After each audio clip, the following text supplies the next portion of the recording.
Are you ready, Sylvia?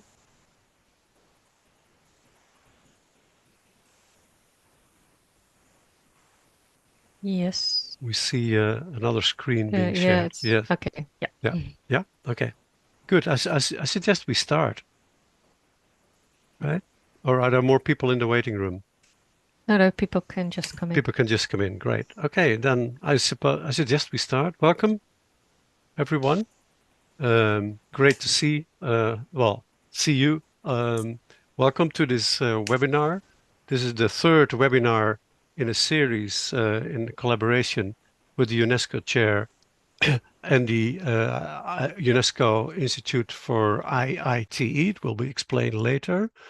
And this one will be on digital tools for school-based health and well-being education.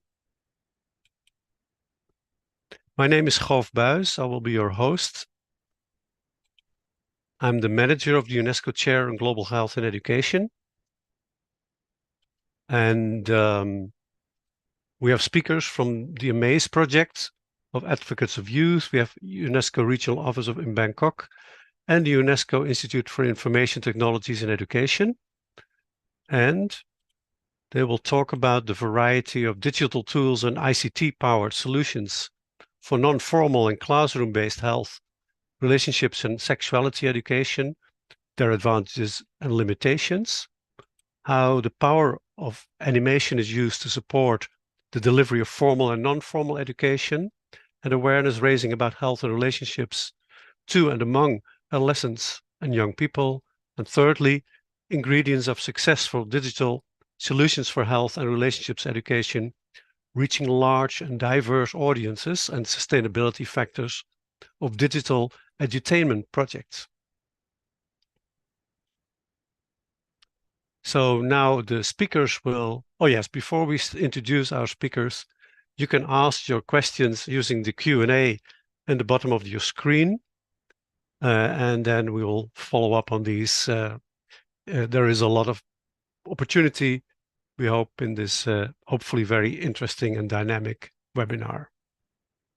So I would like now to invite the speakers to introduce yourselves. Janelle Bab, would you like to briefly present yourself?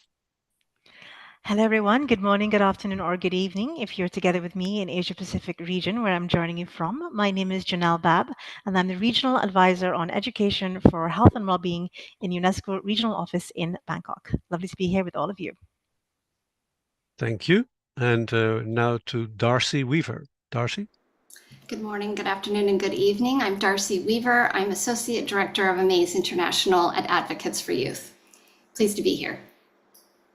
And Katrina, after you.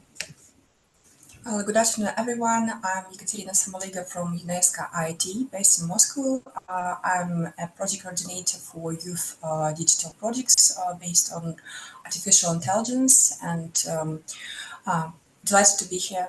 Over to you. Great. And then last but not least, Tigran. Good day, good morning, good evening, dear colleagues and friends. Thank you for coming to this webinar. My name is Tigran Yepoyan. I'm UNESCO Regional Advisor for Health and Education, like Janelle Bab, but I'm based in Moscow to oversee countries in Eastern Europe and Central Asia, where we implement different projects to promote school and out-of-school education and awareness raising for young people. Great. Thanks. So we will first have a talk by Janelle. And Janelle, I would like to ask you to tell us about why there is a demand for digital tools providing or supporting delivery of health, relationships, and sexuality education. And it would be great if you provide us with some examples of different regional digital solutions and projects that reach young people directly or are used to enrich discussion in the classroom or organize health education. Over to you, Janelle. Thank you for those great questions, Hoft. Well, to answer the question about why there would be a demand for such digital tools and platforms, I think we need to understand who that demand is coming from and who's really being targeted by these resources. So let's start with young people themselves, acknowledging that they are one of the main target audiences of digital health and sexuality education. And the reason that they're a primary audience in many country contexts is because of their unmet reproductive health and other well-being needs. Around the world, and certainly in Asia Pacific, where I work, young people continue to experience health and social challenges related to early and unintended pregnancy, sexuality, sexually transmitted infections, including HIV, early and forced marriage, gender-based violence, and many more pressing issues. And certainly, while we see an evolution in school-based programs on certainly comprehensive sexuality education, in very many countries, these are not yet implemented at scale or with consistent quality. And of course, we also have to respond to the needs of young people out of school who face even more risk and vulnerability. And actually, in 2019, UNESCO, UNFPA, and IPPF carried out a survey among more than 1,400 young people ages 15 to 24 from 27 Asia Pacific countries to ask them about their experiences of school-based comprehensive sexuality education. Only 28% of that cohort felt that their school taught them about sexuality either very well or somewhat well. And about 46% felt that their teachers were either very comfortable or somewhat comfortable teaching sexuality topics. And when we asked them about their preferred sources of information about sexuality, 39% of them selected schools as compared to 55% choosing the internet and 56% choosing their peers. So I guess my first key message is that while we need to continue to invest in good quality school-based health and sexuality education, in parallel, we need to be reaching young people where they are with the kind of information that they need and that they want and delivered to them in the way that they prefer. And this is also important to those who are producing teaching and learning content on sexuality education, which is the other part of the who and the why equation.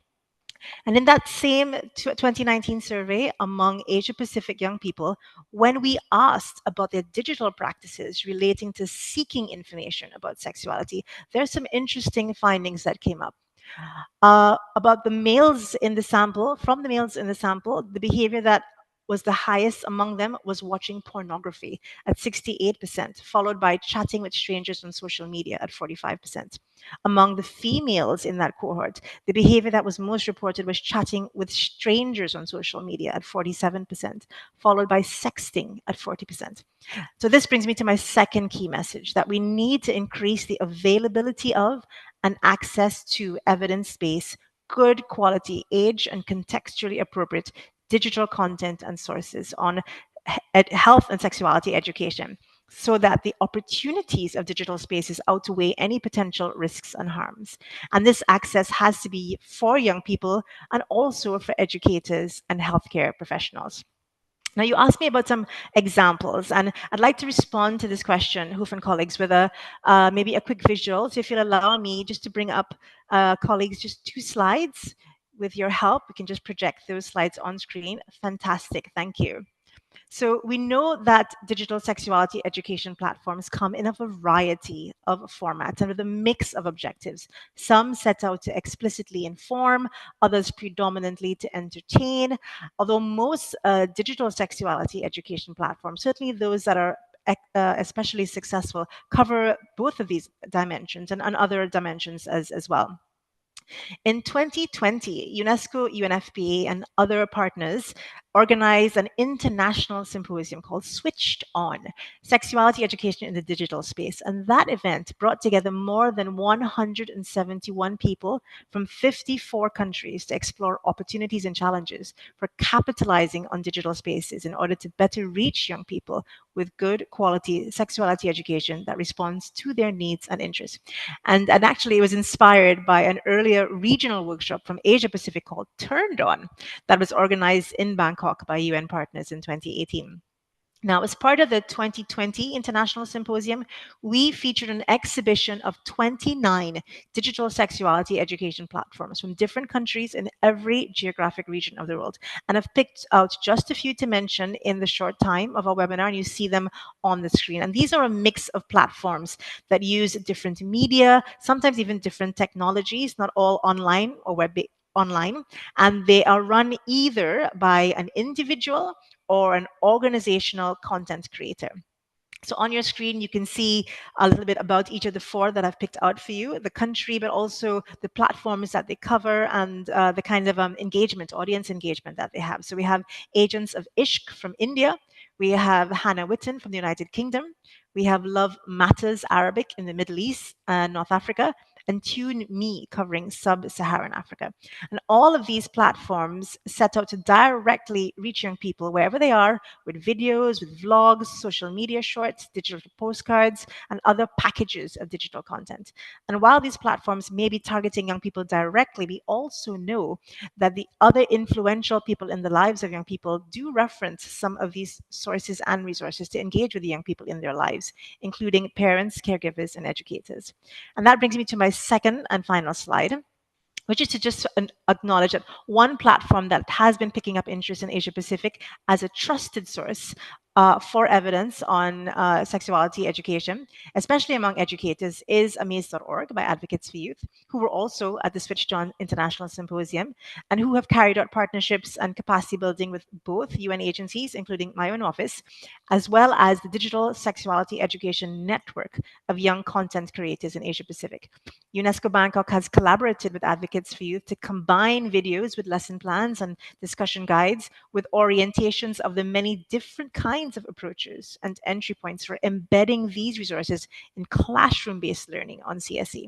And of course, we have Darcy from Advocates for Youth in the webinar today, and I'm excited for her to share more about that experience and the type of engagement and skills building that they do.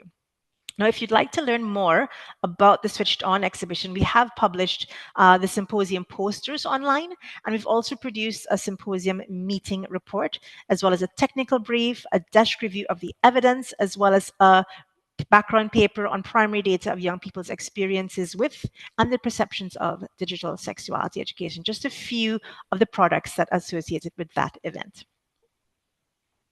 And thank you so much, Chanel. And one more question.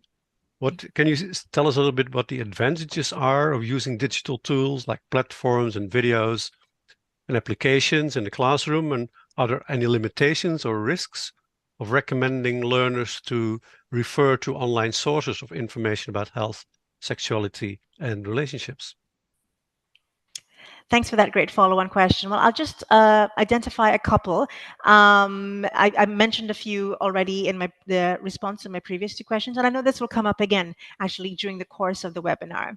So some advantages, well, digital sexuality education or digital sources of information and education on health and sexuality can complement or they can enhance the delivery of school-based CSE programs where these are provided. They also do provide more relevant sexuality or health education where such education in school may actually be lacking. These kinds of platforms and resources can offer private, personalized, convenient, and more easily accessible answers to questions that young people may struggle to get from other sources. And of course, as we said, it can be a resource that directly reaches young people, or it can also be harnessed by educators in that type of engagement. Disadvantages, there are some. There's the potential exposure to harmful or inaccurate content by young people looking online for the information that they need, exposure to cyberbullying, sexual exploitation and grooming, contact with strangers, and sexual messaging. So all of these potential disadvantages really need to be paid attention to when we're creating spaces where we want young people to safely and ethically engage. Yeah, okay, great. Well, there's actually a question already in the chat, and we encourage everyone to use the Q&A also for comments and questions. And this one is from Chokri Bulimi, and she's referring to an example of using animation. Maybe you can read it yourself, but I'll read it out loud. It's the Love Life campaign in South Africa. And it's a South African initiative launched to combat AIDS and other STDs among young people. It combines educational and awareness strategies to reach a wide adolescent audience. Have you heard of this experience, you know? I'm not sure if it's one of the ones that's come up in the desk review and the symposium poster carousel that we did, but I really appreciate Chokri sharing that with us. One more that we can look into, right? Sure. I guess the important thing is that young people have as many trusted sources as possible to be able to go to, right? And the idea that these are curated spaces that are put out there by reputable sources and with, you know, learning from one another as to what young people need. So thank you for sharing about that, Chokri. And talking about that is probably one of the most complex issues of your talk and the kind of interventions that you are promoting, to find the trusted information, because it's so easy on the internet to get to untrusted information when you look, especially for these kind of topics, right? So what is your take on that? And yeah. Yeah, and actually, I would say that Chokri's actually answered that question by putting another comment in the chat, and I completely agree with you, Chokri, that part of making these resources accessible, especially as support materials for the classroom, is to build digital literacy, not just among the learners, but among the teacher educators, to be able to sort of vet the different types of materials and understand what's appropriate, what is actually complementing curricula in their context, to know which sources to turn to and which ones that would just not suit their needs. So I think this is part of one of the types of engagement partners need to have to support educators faced perhaps with too many options when it comes to spaces such as this. Yeah. There is another question on the Q&A. There are also kind of comments, a very committed group of people we have here in the webinar. Thank you, and keep please sharing. This is a question from Roberto Chite from Brazil, and his question is if there's any measure about how self-confident students are to engage in sharing experiences about sexuality education. This is specifically in online spaces, right? I think so. Roberto? Yeah, I didn't ask. Yeah, it's not specifically in the question, but I guess he means that. Yeah.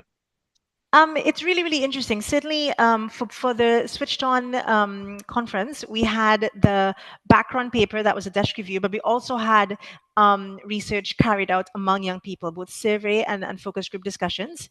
And we also asked young content creators. So we got perspectives from young content creators, both leading up to and in the symposium, about their experiences in generating content for their peers and putting that out there and sharing it, and what did and didn't work well. And it was really interesting to learn the kinds of hazards they themselves also face as content creators who are young and working in that space. And what we also learned from that study, from that desk review, and also from the Asia Pacific, a really interesting report published by UNICEF ePro that's also cited in the Switched On background paper, about the kinds of risks that they perceive. And it actually differed by how young or how old the young person was, whether they were young adolescents or older adolescents, about what were the things that were most concerning to them. And I encourage you to have a look, because it was a range of things, the extent to which they were concerned about their privacy, or they were concerned about predators, or they were concerned that this was actually a trusted source of accurate information. And there were some slight nuances by sex or by region, or by whether it was a younger adolescent or an older adolescent. So I encourage you to have a look at those two documentary sources, and it's some really interesting findings. Yeah. Well, there are many more questions. I'll just pick out one more because we have a full program, and I'm sure there might be coming back in other presentations. And there's a question very specifically from Nika Ghosravi, also in the chat and in the Q&A. Do we have any trusted social media or any other UNESCO activities in Iran? That's an interesting question, Nika. I'm going to have to do some researching around that, just because our office in Asia Pacific doesn't cover Iran. But I mean, I'll definitely have a look into the resources of the Switched On symposium, and also just dialogue with other partners to be sure. I mean, and of course maybe some of the colleagues, our other speakers, can talk about whether or not their resources are also covering Iran as well. Great. Yes, we'll come back to that, Nika. Hopefully. Okay. Well, thank you very much, and hopefully we can get back to some of the questions, because they're quite general, most of them, in the other presentations. So thank you very much, Janelle, for this great start of the webinar. And now I would like to invite Ms. Darcy Weaver to present and tell us about the AMAZE project already mentioned by Janelle. And you will look into 3 different questions. How has your project emerged and developed over the years? What has changed? What kind of projects do you offer to children and adolescents, their parents and educators? How do they look like? How do they like and use them? Sorry. How has the integration of AMAZE videos influenced the educators' approaches to teach sexuality education? How do you decide on the topics, the features, and how do AMAZE videos facilitate the engagement and active participation of students during lessons? And you will have now time for your presentation. So go ahead, Darcy. Great, thank you so much. And thanks for posing those really important and interesting questions. And thanks, Janelle, for the introduction. And also, we were thrilled to be one of the groups highlighted on at the Switched On conference. So great to hear more about that. So I always like to start talking about AMAZE and begin with our origins. And so our founders were in Vietnam, and they went to an art exhibition that was curated by young people for young people. And in this exhibition, young people were using animation to discuss SRHR topics, and they loved the idea. They thought it was so fantastic. So they went back and started AMAZE. And we sort of started becoming more and more popular, and then groups all around the world started to reach out, and that's basically how we've grown. It's been quite organic and very exciting. So AMAZE is an initiative by Advocates for Youth, which is an NGO, a nonprofit organization based in Washington, D.C. And we implement AMAZE with partner organizations around the world. We have a wide range of free videos and resources around SRHR topics. And because we produce new content every 2 weeks, we have, our catalog is widely growing. And within each kind of major theme that we have within SRHR, we've got several videos that people can choose from. So I have a video I'd like to share. It's just an intro video to AMAZE, so I'll go ahead and play that now. Can you get an STI but not have symptoms? Oh, I bet AMAZE has a video for this. Yep, here it is. Wow, AMAZE has everything. I wonder, who's behind all this great info? AMAZE.org. More info, less weird. It's no surprise young people have questions about STIs, relationships, and their bodies. When sex education means awkward lessons and embarrassing questions without honest, age-appropriate answers from trusted sources, young people are left in the dark, turning to misinformation online, pornography, and myths that other kids share. That's where AMAZE comes in. An engaging, trusted resource making sexuality education universally available to the YouTube generation. Our flagship YouTube channel alone has over 50 million views. With multiple video series and distribution platforms, AMAZE has evolved into a large international community of teens, educators, and parents. AMAZE leverages the expertise of sexuality educators, the creativity of animation professionals, input from our youth advisors, and the power of the internet to create and share free educational resources. That's true. I've learned so much, from relationships to gender identity and sexual orientation to what to expect at the doctor's office. AMAZE has over 200 videos, but our programming is more than just videos. AMAZE provides lesson plans for schools, content and tools for parents and allies, integration into healthcare systems, and even a coloring book and comic. Parents love AMAZE too, with many resources to help get through awkward conversations and become askable parents. That explains why my parents stopped saying, "Jane, there are birds and there are bees." Now they give me real information that I actually care about. AMAZE is an open platform where we welcome and support global partners as they adapt, integrate, and disseminate AMAZE resources to their audiences. Together, we can change the world and help young people build happy and healthy futures. Now, let's find out more.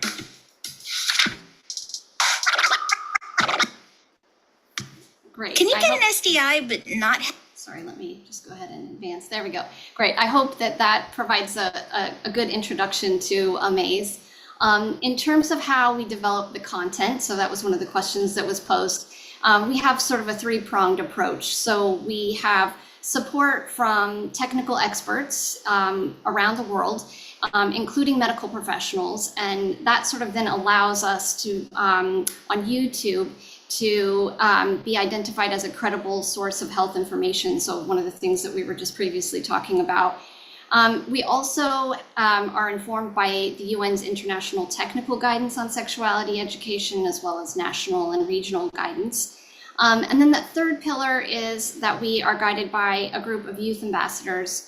These are young people ages 10 to 16 from all over the world who help us identify emerging topics. They set the tone, and I think one of the things that they do is also make sure that the videos stay really relevant and funny. And if you have watched Amaze videos, I think that you'll find them to be quite entertaining in that way. So even if you are familiar with Amaze, we have what is sort of, for lack of a better term, called our standard Amaze videos. We have over 200 of those, but we have two other types of videos that I'd like to talk briefly about. One of those is called Ask Amaze, and those Ask Amaze videos are shorter than a regular Amaze video, and they actually answer specific questions that young people have posed. So those could be anything from, how do I use a tampon, or why does it burn when I pee? Those are two of the topics that we cover in those Ask Amaze videos. And then we have a third pillar, which is our Amaze Junior videos. And those are videos, they're kind of broken up into two components. So one set are actually for parents and carers who want to be able to answer those developmental questions that young people might be posing to them, like where do babies come from? And then the other set of Amaze Junior Amaze Junior videos rather, are for children ages 4 to 9, and those are meant to be watched with families, with parents and guardians. So just wanted to highlight those.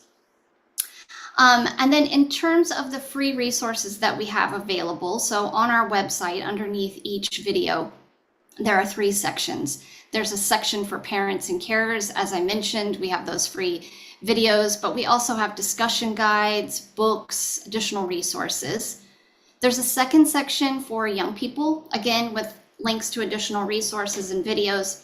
And then there's a third section, and that's specifically for educators and NGOs. And in that, we have free scripted lesson plans, learning materials, games, discussion questions, and lots of other free content.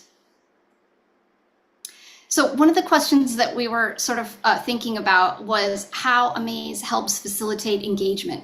And we feel like our videos and that videos around SRHR topics are able to engage young people through a variety of things. So obviously we've got the high quality animation and the graphics that help continue to keep students' interests as they're watching it.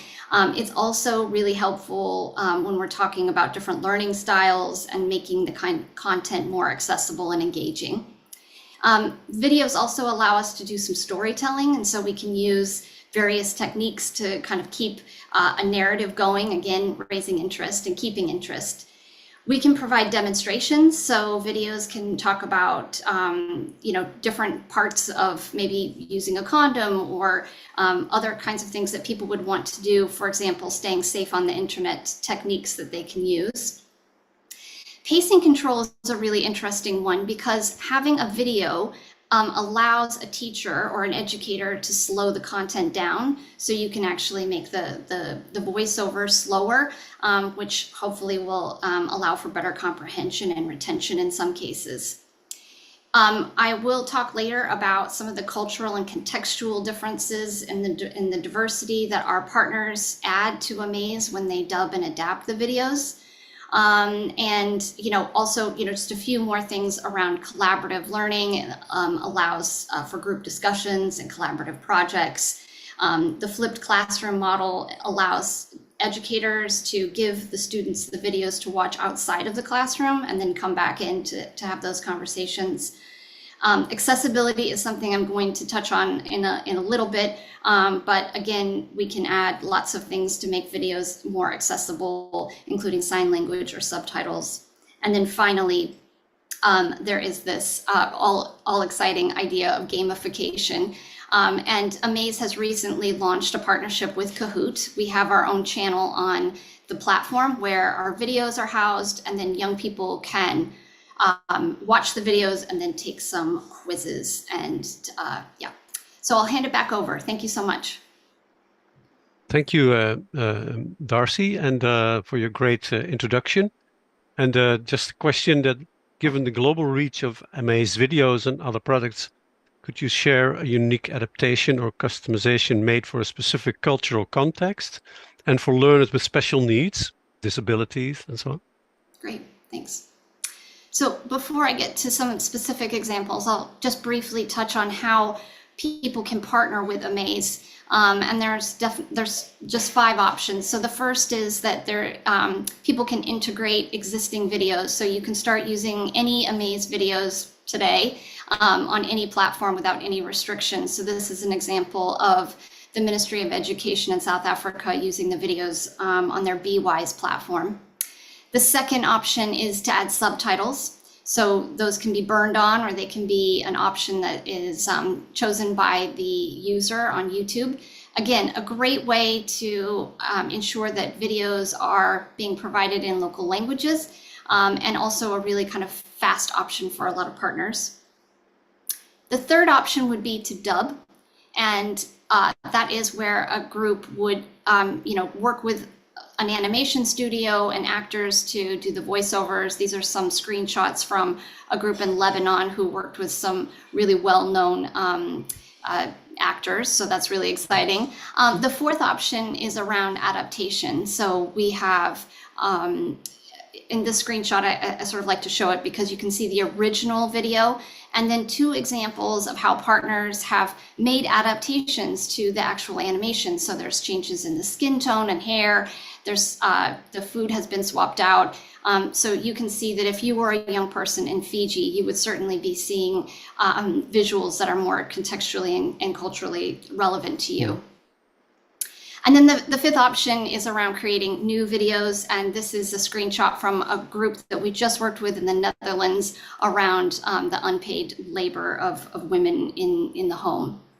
So to give you some specific examples of how our partners have been sort of working to adapt these videos and to especially make them more accessible for maybe students or young people with learning disabilities or disabilities in general. These are 2 screenshots of added sign language. So one is from Love Matters Arabic in Egypt, and the other is from Association 21 in Georgia. And yeah, again, both excellent examples of adding sign language to videos just to make them that much more relevant. We also have a fantastic partnership with a group in France called the Creative Handicap. They have they house the Amaze videos on a special website that is specifically designed for people with disabilities, as it has a sort of ease of reading. And they've worked really hard to work on the representation and adaptations for certain disabilities. And then finally, I'll just finish with this example. In this particular video, the original video, there was a mobile phone, and it shows a telephone number of an SRHR clinic or a service provider. And in this case, our partner in India has then modified that visual, that part of the video, to show the local telephone number that young people need to use if they want to access services. So just providing some examples of how people can adapt those to make them relevant for their communities. Yeah, okay, great.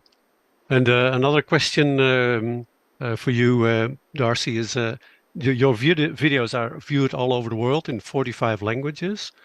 Who do you collaborate with to reach out to new countries and audiences? And can you share also some insights in how this collaboration process between Amaze and UNESCO is being shaped?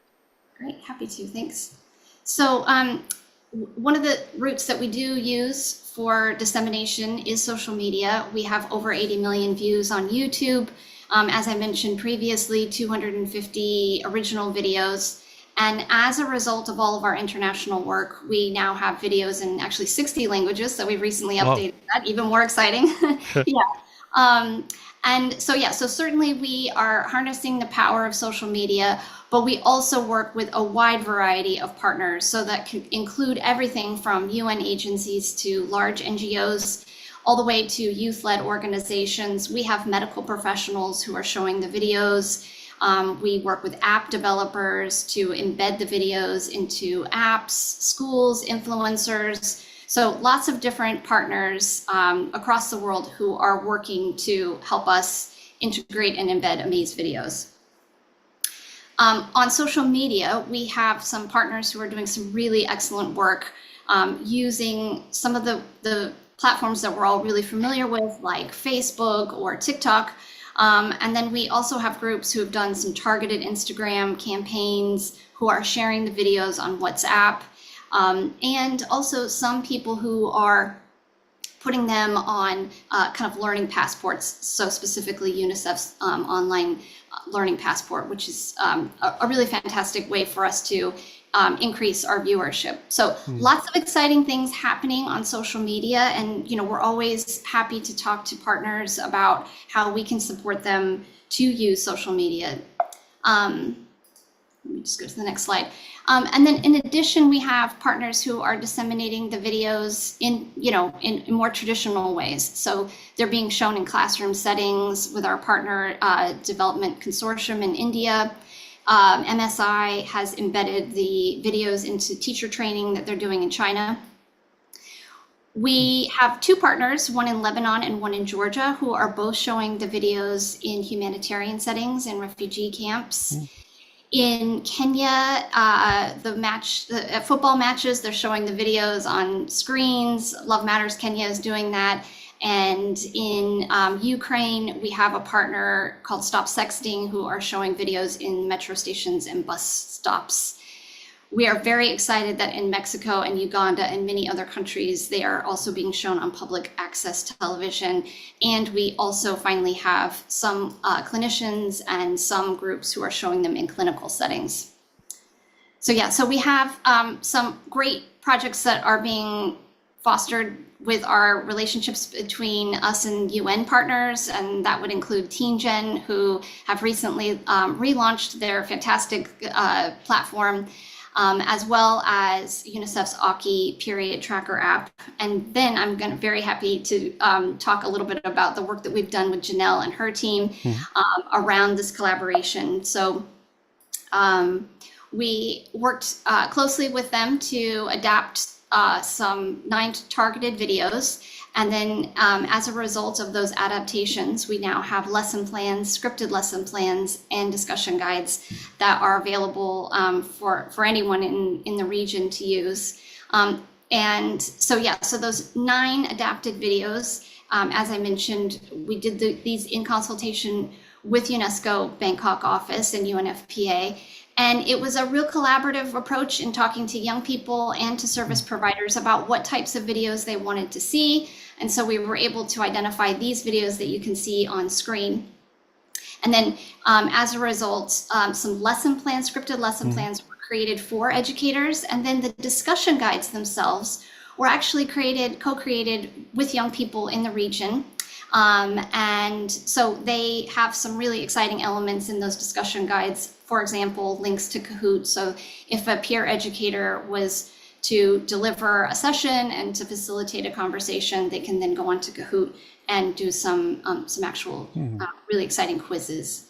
Yeah. So thank you very much. Thank you. Thank you very much, Darcy, for your great overview of what Amaze is doing. And it's amazing how much you are doing. Thank you very much. And there's actually an interesting comment in the chat, which is the teacher from Tunisia, who says that it's crucial to adapt content to local sensitivities, strengthen the digital infrastructure, train the users, and create secure platforms to maximize the benefits of these tools while minimizing their limitations. Could you reflect a little bit on that? It's another question from the teacher, Chokri. Yes, please go ahead. Yeah, Chokri, thank you for that question. And I think we we hear and echo some of the concerns that people have about, the limitations in terms of the content, which is why we work closely with our partners to to modify videos as and when. So for example, a lot of our videos start with a girl in her bedroom. And what we find is sometimes those intros to those videos, the jokes don't always sort of translate well internationally. So we now kind of work with some partners to maybe remove those sections and get to the more substantive content. So I think certainly we have adapted an approach at Amaze where we are working hard with our partners to make sure that videos look and are culturally appropriate. I also take on board what you're saying about having issues to technology and unequal access to technology. We do have two partners who have been working on taking the animation and making them into comic books and printing those. So we've got a partner in Nigeria that's done that. It's been really well received. We also have a really exciting card game now in Mexico that kind of takes some of the content from some Amaze videos and puts them into a playing card. So yes, we hear some of those, and we're working on our part to try to reduce those inequities and to try to make sure that these videos are as appropriate for everyone as they can be. Great. So in the particular case of a teacher here in Tunisia, how could she get involved or in contact with Amaze to get these kind of material being introduced in her country? That's great. Yes. So I will say, because we already have videos in 60 languages, oftentimes when partners reach out, we hopefully will already have some content that's readily available for you. So please do get in contact with us. And if we don't, we are always very happy to have conversations with groups around helping to support them do the subtitling or even dubbing. So so please, I'll put some links in the chat in a moment, but yes, we would definitely like to be able to have conversations with people. So thanks. Great. And for everyone here, all the information, the presentations, the relevant resources, the videos of the presentations and the videos shown actually inside the presentations will all be available on the website, and we'll share them with you also. And I have a more general question, Darcy, maybe if time allows. Well, just a short question. How is the funding organized for your work? Great question. Yes. So Amaze is funded by the Westwind Foundation, which is a family foundation based in the US. And and then obviously supports the work that we do at Advocates for Youth. Okay, great. Okay, thank you very much. Okay, now I'm now giving the floor to Tigran Yepoyan to tell us about how UNESCO worked together with a popular science YouTube channel called Nouchpok to create a series of edutainment videos to revitalize health education in schools across the region. And Tigran, I have 3 specific questions for you. Why has UNESCO turned to short animations to make health education in schools more exciting and impactful? And why have you chosen Nouchpok as a partner for this innovation? Second question, what products have you developed together and how have you tailored them to different cultural contexts? What was the most challenging in this? And thirdly, can you walk us through a standout moment or the biggest success story of your cooperation with Nouchpok? Tigran, the floor is yours. Guth, thank you very much, and thank you very much to Janelle and Darcy for their very interesting and informative presentations, the stories you have told. And before I start telling about our cooperation with Nouchpok, I saw a question from Tatiana, who seems to be an English language teacher in Russia, and she liked the Amaze videos, but is a little bit afraid of demonstrating them at English lesson classes because it is not welcomed to discuss issues related to sexuality education in the country. And I wouldn't encourage Tatiana to do so. Be very careful, otherwise you might be encountering some problems coming from the students themselves or their parents or other teachers. This is not an unusual problem. It's common for many other countries where are restrictions on the content to be presented and discussed in the classroom. And therefore, we've worked very carefully with our partner in Nautchbook to make the content both informative, useful, relevant to the needs of young people, but also kind of digestible by the education officials, so that teachers can use them in the classroom without fear to be kind of punished or criticized. This is just a brief and ad hoc response. I believe it was important to say. Great. And now, if you allow, I will move to my presentation. Can you see the slide? Not yet. Oops. Yes, probably I didn't click the share screen. Yes, I didn't. You did not. Now it seems to work. Okay. Yes, and it's almost full screen. There we go. Great. Yeah. Go ahead. Thank you very much. Well, by the beginning of 2017, when we started our cooperation with Nautchbook, we at UNESCO have been supporting health and well-being education in Eastern Europe and Central Asia for more than a decade. And we have noticed several patterns that compromised the delivery of health education. The content of health education and teaching approaches that teachers used not always resonated to learners. Classes sometimes included long and a little bit boring lectures overloaded with unnecessary, purely academic information about the types, for example, of sexually transmitted diseases, infections, the structure and reproduction of viruses and bacteria. Those who remember the early response to HIV pandemic may recall how detailed were the brochures and the lessons about HIV and how much they were focused on just newly discovered information about the virus structure, how it gets into the body of humans, reproduces itself, etc., etc.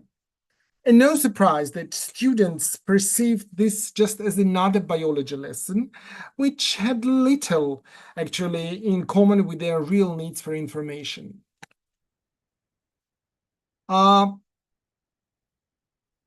Even if lesson plans were designed scientifically, well designed, were scientifically accurate, based on what teenagers were interested in and wanted to learn, not all teachers were well prepared to lead interactive lessons and discuss sensitive topics about puberty, sexual relationship, contraception, STI, HIV, engage with students in a discussion, hold their attention, and encourage reflection. What do adults often think they should tell to youngsters? Don't do this. You are too young. This is dangerous. That is immoral. This is against our values, our traditions, etc., etc. So we often, as teachers, as parents, tend to take a kind of restrictive approach. And when we discuss with young people, we often discuss it from the perspective of our age, not always realize that at their age, we're interested in quite different things and in quite different approach. And at that point, we realized that teachers need a tool that would help them organize really cool health and relationships lessons. This tool should be very simple to use. It should convey correct information and right messages, be attractive and relevant to the audience.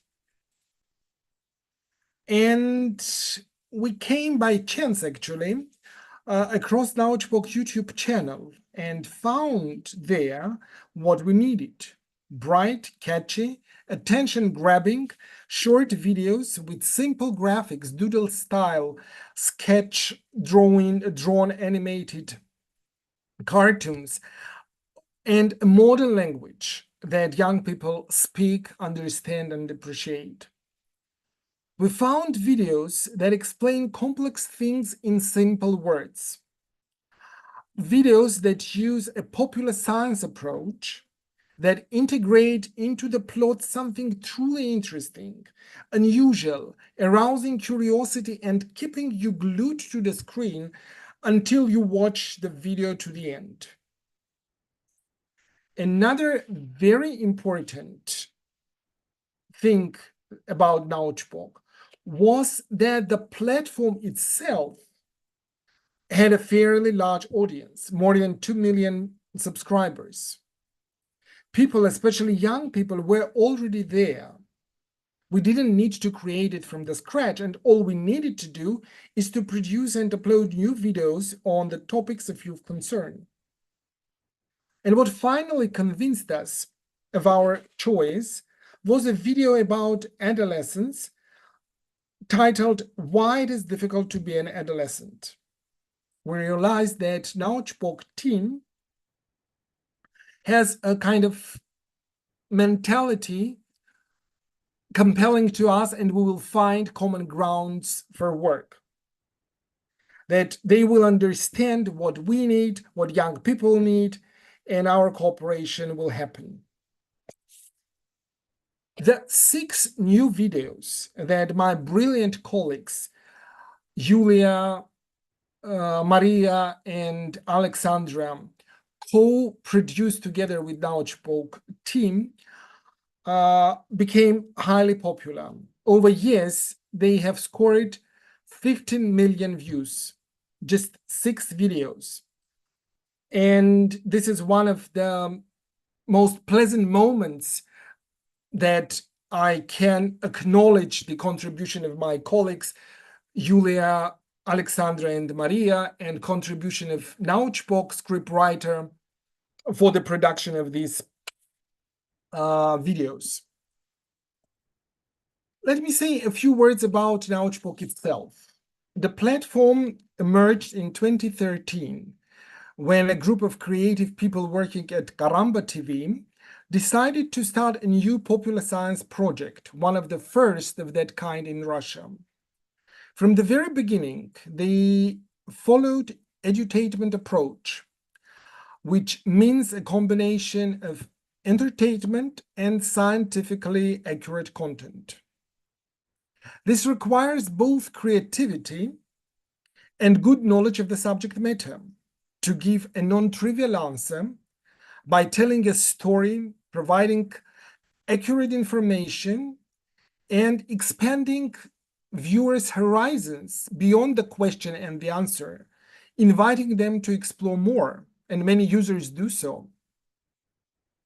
A sketch-style drawing that everyone seems to be able to draw, and a good sense of humor make the scientific explanation much easier to digest. And what is very important, the videos are very dynamic. The viewer never get bored. Over 11 years, Nautchbook has produced more than 570 videos that received over 300 million views. Nautchbook was popular, and the videos which we have produced together became very popular too. Many people viewed them. We were happy, but how to bring these videos as a tool for educators to school? This wasn't an easy task. First, the videos should relate to something in the school curriculum or extracurricular activities. Second, the videos are to be recommended by experts for educational purposes. In most countries of Eastern Europe and Central Asia, and probably like in other parts of the world, teachers cannot use just randomly selected resources for educational purposes. These resources have to be kind of screened by experts and recommended as age and culturally appropriate, accurate, and relevant. And thirdly, we wanted these videos to be used not only in Russian, but also in other languages spoken in Eastern Europe and Central Asia. Therefore, we needed to dub them which actually wasn't an easy task, because in Russian we had a brilliant presenter. His tone of voice, his manner of presenting by itself was an attraction. And we needed to find people who could speak in that compelling manner in Armenian, in Kyrgyz, in other languages, which our team, didn't speak, except of myself, who can speak Armenian. But we managed that. And eventually, we received approvals from the Ministries of Education of Armenia and Kyrgyzstan, 2 countries. And videos were dubbed in 2 languages, Armenian and Kyrgyz. In 2018, we were happy to learn that the Cabinet of Ministers, Council of Ministers of Belarus, issued a resolution recommending the use of these videos in homeroom classes, extracurricular activities, any educational events, summer camps, to raise young people awareness about healthy lifestyle. So videos were there, videos were dubbed, videos were available, and we started working with the educators, with school administrators in those countries to let them know about these tools and help them, facilitate them to use. And one of the critical facilitation factor was a guide for teachers how to demonstrate and discuss the videos, what questions to ask after viewing the episodes. But before that, we did pilot demonstrations and discussions in classrooms, which harvested very positive feedback both from educators and learners. And only then we kind of scaled up the use of these tools. All in all, we made available for schools a suite of 11 videos in 3 languages: Russian, Armenian, and Kyrgyz. In Belarus, all people speak Russian, and we thought that at that stage, it wasn't necessarily to dub them into Belarus. And just very recently, last year, we dubbed the videos into Kazakh language to integrate them into video lessons with a presenter. And my colleague Katya will tell you about it in a minute. Responding to Guf's last question about the success moment, about something which makes our cooperation successful, which stands out of the whole story of our cooperation, is the fact that Nautchpok stayed committed to the topics which we developed together. And after we kind of ended joint production, the last time we did it was during COVID, when we co-produced 3 videos, and they scored over 700,000 views. But it was 21, I believe, 20 or 21. And after that, we didn't produce anything new together. But you can see on the screen many more videos about puberty, about love, friendship, relationship, sexuality appearing at Nautchpok. So they kind of decided to invest in youth awareness raising, in youth education, beyond cooperation with UNESCO. And of course, I can't mention the video that I believe UNESCO is very proud with, and Nautchpok is very proud with. It is the most viewed video, When Should It Be, for the first time. This video alone scored 8.6 million views since it was uploaded at the channel in 2017. And if you allow me, I will demonstrate you this video in Russian with English subtitles. Guf, does time allow us? Just briefly, maybe you can show a few minutes. Don't know how long the video is, Tigran. The video is 4 minutes, but we'll not watch the whole. No, you decide, but maybe 1 or 2 minutes, so we get an impression, and we can encourage everyone to view after. Okay. Great. Well, So here I'm sharing the screen. A second, share screen, share sound, yes.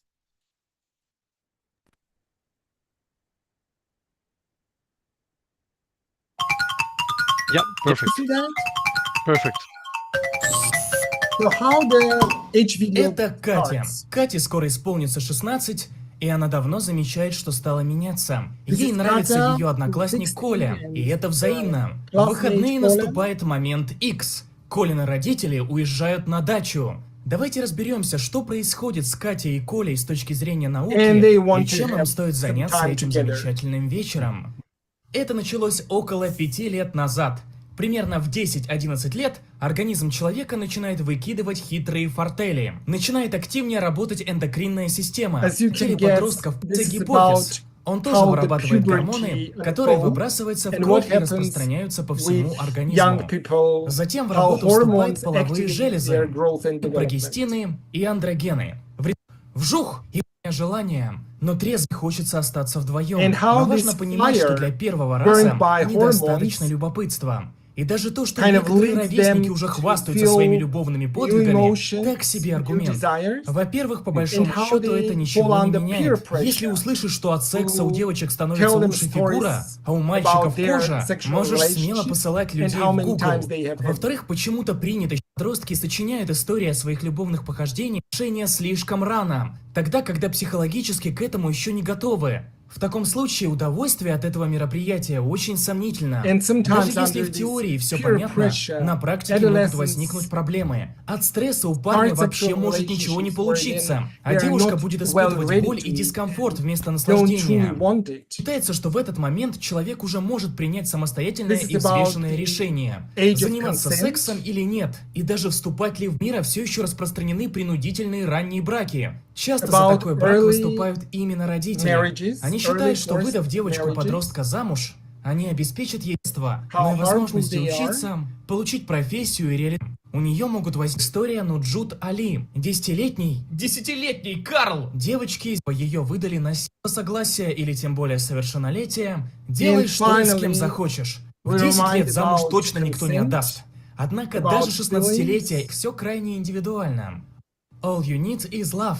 А это значит, что если у тебя есть человек, с которым тебе по-настоящему хорошо, и вы чувствуете, что действительно готовы, не обязательно вычеркивать дни из And календарика, it doesn't дожидаясь, когда matter будет when можно. you have И your наоборот, first sex. ни в коем Don't случае не rush. нужно срочно кого-то искать, Trust даже your если все feelings. друзья уже делятся Feel впечатлениями. truly prepared. Быть девственником Don't не get стыдно. under the Стыдно pressure делать то, from your чего ты на peers. самом деле не хочешь, по взаимному согласию и And с if you осознанием decide своей to ответственности. have sexual Для того, чтобы у relationship, приятного занятия не было неприятных последствий, нужно just drop обязательно into заглянуть в drugstore аптеку. Будем надеяться, что and Коля get и equipped. Катя проведут вечер хорошо.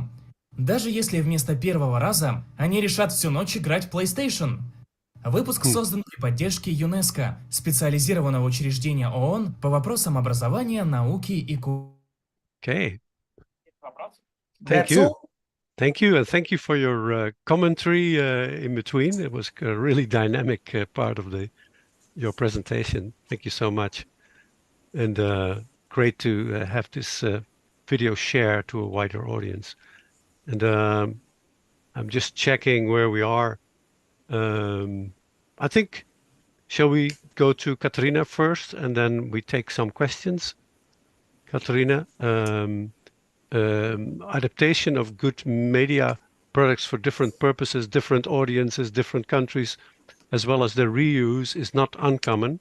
Actually, it's one of the questions in the chat also. And Katarina, can you tell us why have you decided to give new life to Naukpok animations produced for schools in cooperation with UNESCO several years ago? And secondly, how have you reused them and how has it worked? Over to you. Yeah, thank you so much, Booth.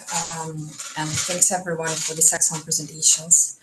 So good afternoon, everyone. Once again, I'm delighted to be here to share with you this exciting journey of revitalizing the Naukpok animations for broader health education purposes and also adapting them to different cultural nuances and audiences. So I'm here to share with you why and how we breathed the new life into these animations, and that were originally produced in collaboration with our institute several years ago, as Tigran has already mentioned today. So the decision to revive the Nautchpok animation stems from its unique ability to tackle on the complex health education purposes in a very engaging, accessible, yet scientifically accurate manner. And these videos were initially crafted to address vital questions like cyberbullying, like dealing with peer pressure, or understanding and making informed choices about sexual health in general.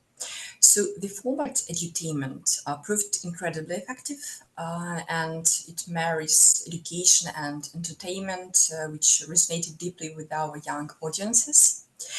And we also saw an opportunity to extend the reach and impact of these animations by adapting them to different cultural and linguistic contexts. So this approach aligns perfectly with our goal to provide universal accessible health education while respecting local nuances. So how we did it? Adapting the Nautchpok videos involved more than just translation, so it required a thoughtful process of cultural customization to ensure the content remained relevant and engaging for young audiences in Kazakhstan, in Belarus, in Kyrgyzstan. And first of all, we collaborated with local educators and health professionals, also youth representatives, to modify the scripts of the videos and the visuals as well, so that we can ensure that the examples and scenarios depicted were culturally appropriate and relatable. We also enlisted native speakers and experts in local dialects to not only translate, but also to localize the language used in these videos. So this ensured the messages were clear, impactful, and free from any potential cultural misinterpretations. And of course, we also understood the media consumption habits of young people in these regions. So we leverage popular social networks and media platforms to distribute the videos. And this strategic approach helped us achieve significant reach and impact. In Kazakhstan, where the project was recently launched, the videos have already amassed 10,000 views. In Belarus, the project is in its pilot phase, and the videos are being shown in select schools where initial feedback from educators has been highly positive. And for example, in Kyrgyzstan, the videos have amassed 60,000 views.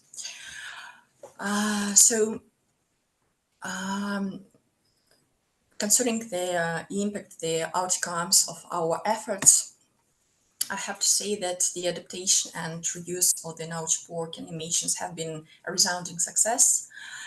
In Kazakhstan, Belarus, and Kyrgyzstan, the videos have become a valuable resource for health education, used both in formal classroom settings, but also during some non-formal educational initiatives.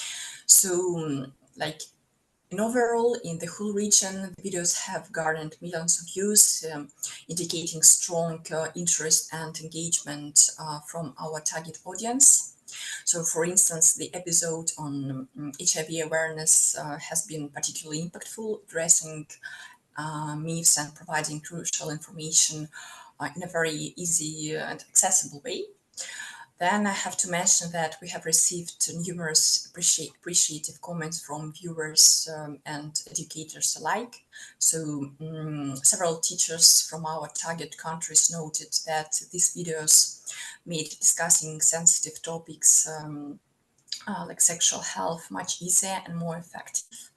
With students and parents have also expressed that their gratitude for providing content that helps them initiate these difficult discussions with their adolescents and with their children. So Speaking of educational integration, I have to mention that schools in these countries have integrated these animations and these videos in general into their health education curricula, using them to complement like some traditional teaching methods. And this hybrid approach has made learning more interactive and more reflective for students. So looking ahead, I have to say that we are committed to continuing this journey of adaptation and recycling, recognizing the potential to extend these efforts to even more regions and more countries. So the positive response and tangible impact that we have witnessed affirm that well-crafted digital tools can significantly enhance health and relationship education globally.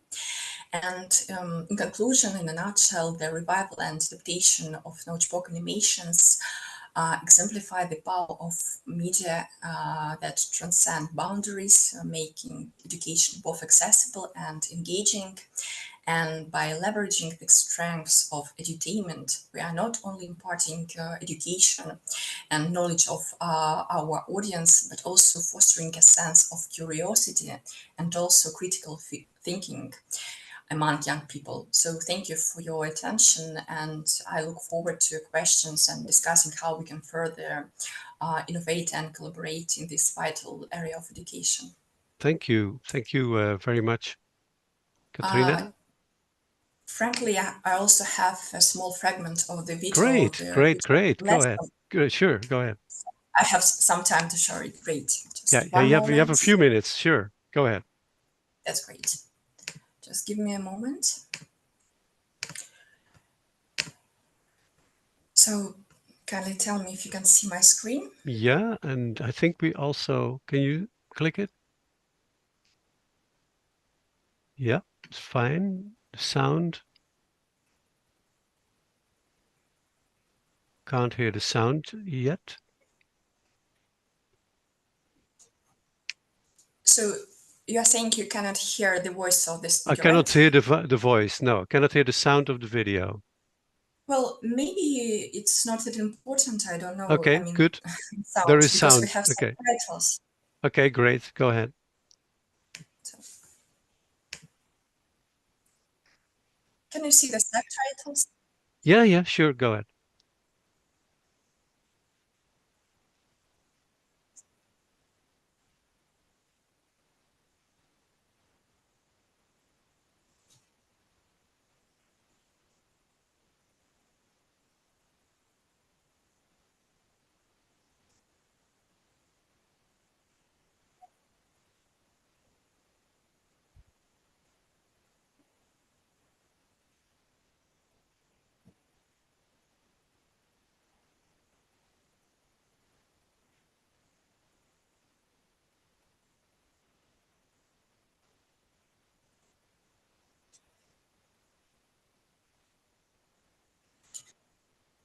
Now we reach the now spoken animation concerning methods of contraception. Yeah.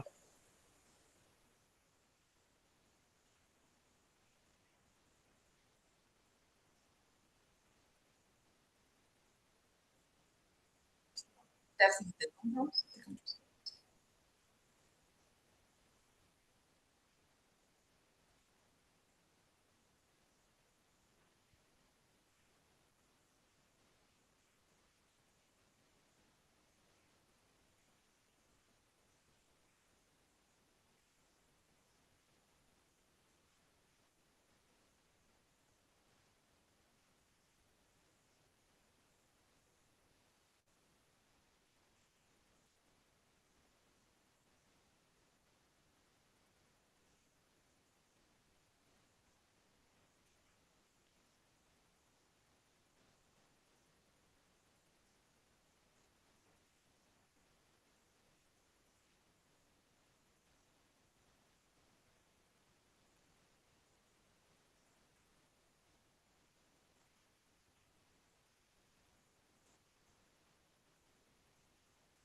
Okay, thank you. So this was a short example of how we married like the original videos with this cultural appropriation by these speakers. Thank you. Okay, great. Yes, this was also a question during the presentations over the course of this webinar. Thank you very much.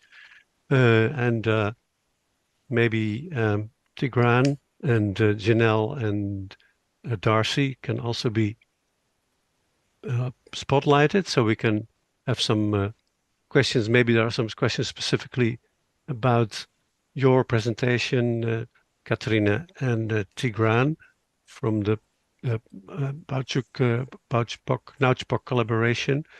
And in general, there was a question, actually, it was quite in the beginning, from Smriti Das, who asked, how do digital tools help in tracking and measuring the well-being and health outcomes of students? I thought it was a really intriguing question, and because I mean, you've shown, all of you have shown some great examples of animations and also in wider contexts, like developing teacher training and all that, and it's all part, of course, of a collective endeavor, I would say, to improve the health and well-being of students. And what kind of measuring is taking place?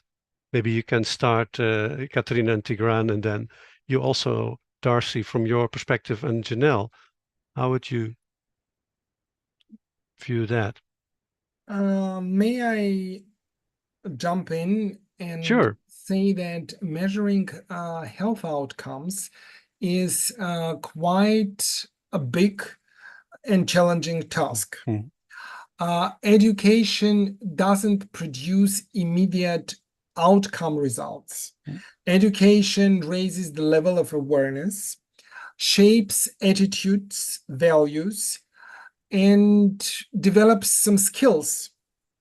In the best case, when really skillful and professional teachers are equipped with good quality tools, curricula, etc., use the right approaches, and then we can see this, I would say, output level results, knowledge, attitudes, and skills.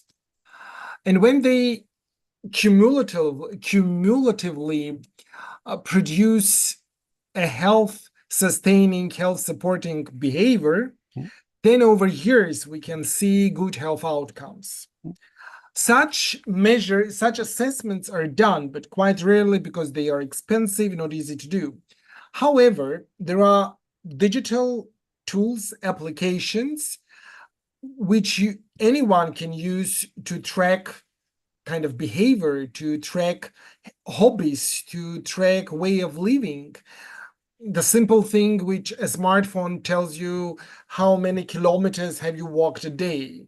And there are some other tools, I can't name them right now, applications where users can track whether they smoke or not, how many days have passed since they stopped smoking, for example, and many other things. Years ago, we have developed an application, a kind of diary of relationships, where young people kind of store the history of their relationships, including negotiations of contraception, condom use, etc., etc.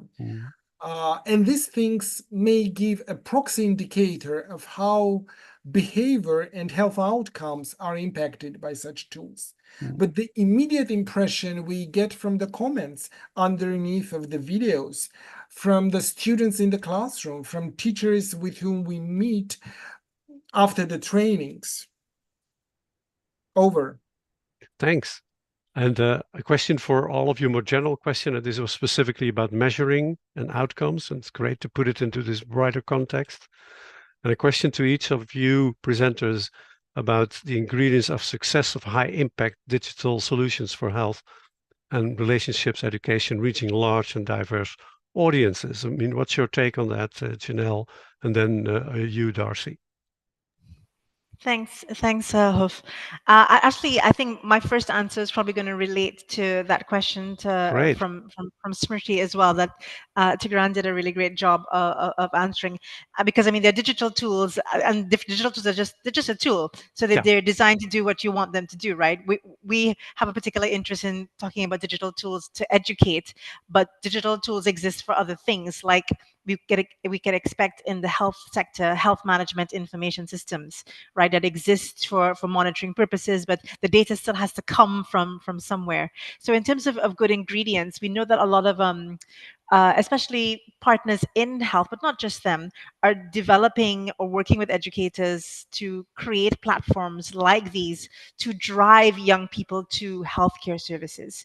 And so, as Tigran says, a lot of this is proxy data, because it's very difficult to have case management systems that track the individual user, but we have the large scale surveys like the demographic health surveys, DHS, and other health surveys that are tracking reproductive health and other types of data among young people.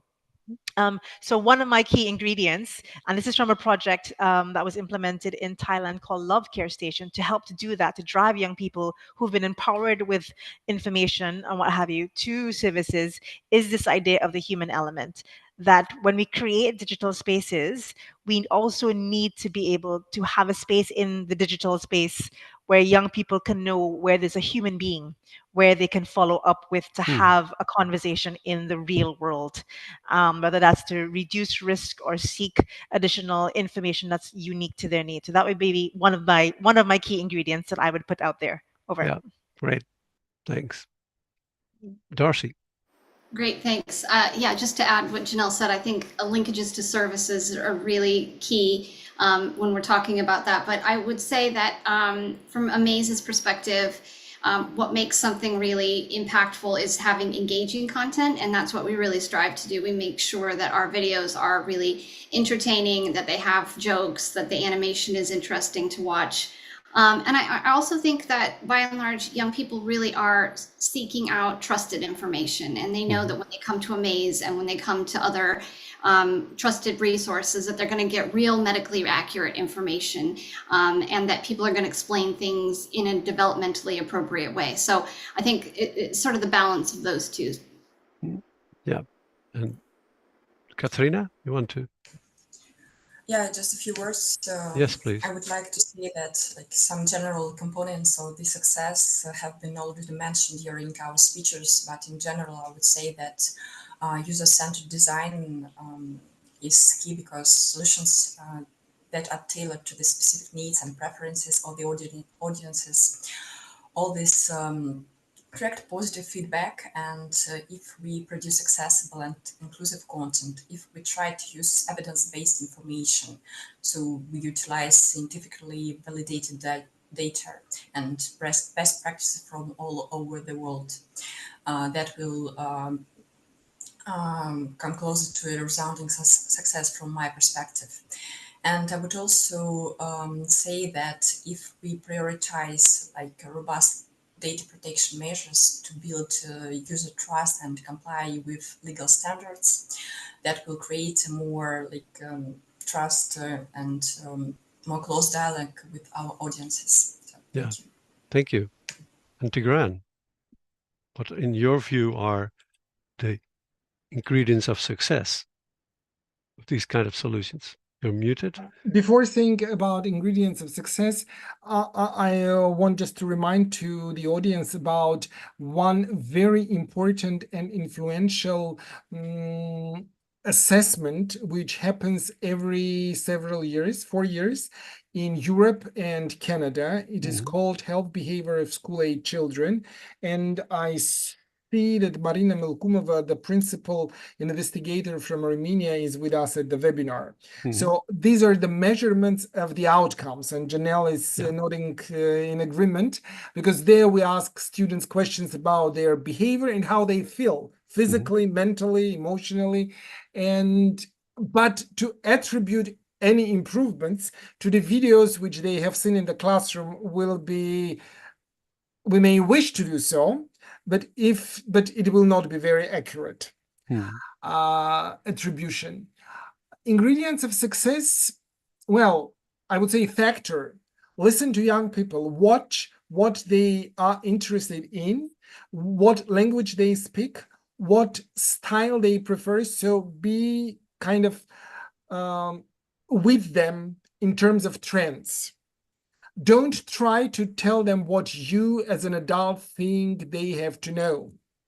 I'm 50, someone else is 30, but those young people are 12, 15, 16, and they have a little bit different mentality, a little bit different needs. So if we want to be relevant in the classroom, we have to relate whatever we tell them or whatever we demonstrate them to what they will kind of capture, digest, and use. And of course, talented drawers, artists, presenters, and well, it's really difficult to say why one movie becomes a blockbuster and another movie fails. Sure. Yeah, but you have a great success in your hands, right? 8.6 million views for one single video. Yes. But at the same time, for example, a video which we wanted to become a blockbuster about HIV, it scored less than 300,000 views. Yeah. Probably people were bored because they were too much fed with detailed information about how the virus is constructed. Yeah. But and Darcy, sorry, Tigra. We just keep experimenting. Yeah. And what's your take on that? I mean, what's the future, Darcy, in your view, for these kind of interventions that you have been developing and contributing to healthier kids and healthier relationships and all that? Yeah, is the question specifically about how we grow our online presence in social media? Is that following on? No, more in general, what your work contributes and, and also your future perspective. Yeah, I think one of the things that we are looking for at Amaze is just to find additional partners. So every time we partner with another group and we expand our catalog, we're just expanding access exponentially to young people all over the world. So I think that's our main focus. We're also looking at Amaze at expanding on the work that we did with Janelle's team to create these scripted lesson plans to provide some additional supplemental resources for videos.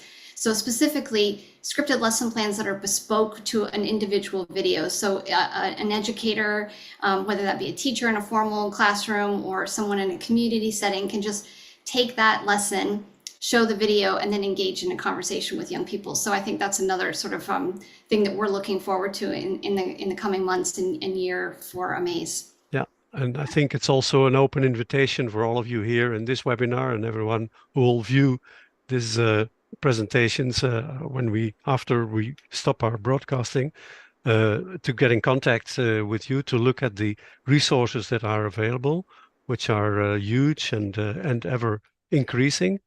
And with that, I want to thank each of you, Janelle for your introduction, Darcy for your presentation, Tigran and Ekaterina about the work that you do. The resources are all available here on this link, and on the website we will have the recordings of each of the presentations, the PowerPoints, and do not hesitate to contact us if you have more information, if you need more information. So thank you all very much. Have a good continuation of the day, and we look forward to see you in our next joint webinar with the Institute from Tigran. Thank you very much. Thanks a million to all presenters, to Goof, to Sylvia, to my colleague Katja, Janelle, Darcy, and everyone who came to be with us this afternoon.